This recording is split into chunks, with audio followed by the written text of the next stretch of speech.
Welcome to the first in what I hope to be an ongoing series of videos that I make called Pokemon Versus. As the name suggests, I plan on making videos on teams of Pokemon in the doubles format designed to beat various characters from across different franchises. First off, we're going to start off with the easily lovable and hateable Peter Parker, aka Spider-Man. Now, we're going to start off with a good old Farigiraf with a Citrus Berry.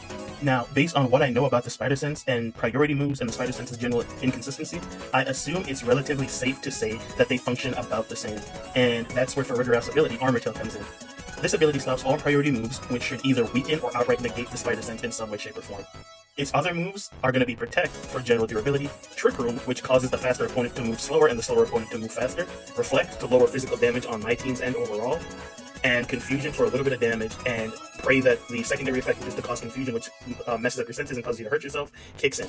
And assuming it does kick in, and assuming Confusion works, this will make using his web shooters a little bit more difficult, which is where our next guy comes in, Rotom. Giving this guy the magnet item, which boosts electrical type damage, Rotom is not only immune to physical attacks because it's a ghost type, right? Its fundamental ability is that it can possess different kinds of technology. We've seen Spider-Man's web shooters get shorted out from electrical moves, and assuming he learns from that and makes them more resistant to electricity, Rotom can outright possess them and cause them to malfunction, or just turn them against him. Not only that, we're going to give Rotom the moves Flash to mess with his already messed up senses even more, Discharge for more damage and the potential to paralyze him and limit his mobility, Magnet Bomb because that move never hits and it's consistent damage, and Volt Switch to give Rotom some more maneuverability during the fight. Now, the next two are different from the first, as the first were focused more on defense and utility, whereas these guys are going to be significantly more offensive.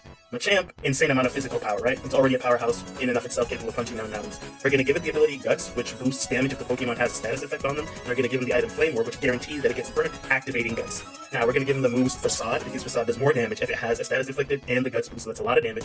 Bullet Punch for priority move and consistent damage there, and then we're going to go for Close Combat for an insane amount of damage, because as long as one of these hits Spider-Man, he's basically going to be done for, right? Or at least a couple more of them. And then Protect for more durability.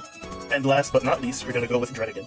This Pokemon has the ability Rough Skin, which whenever you make physical contact with it, you take damage, and we're going to give it the Rocky Helmet item, which functions the exact same way, so both of these can stack. Now, people that are more like experienced with Pokemon would assume I should use Garchomp here, but because of Trick Room from the Farigiraf that I talked about earlier, Dredigan works better here, because Garchomp is way too fast to function within Trick Room, and he is definitely faster than Spider-Man, being that it's based off of a Mach Jet, and it flies at like Mach speeds. Right? So we're going to use Dredigan because it's slower and can function within Trick Room better. Now, the moves we're going to give it are Stealth Rocks to make movement for Spider-Man even harder and more difficult, right? And we're going to give it nothing but offensive moves. We got Dual Wing Beat for more damage, Dragon Claw, and Gunk Shot. These moves all fundamentally serve the same purpose, which is just sheer damage, but to have more utility and variety in the damage, you know?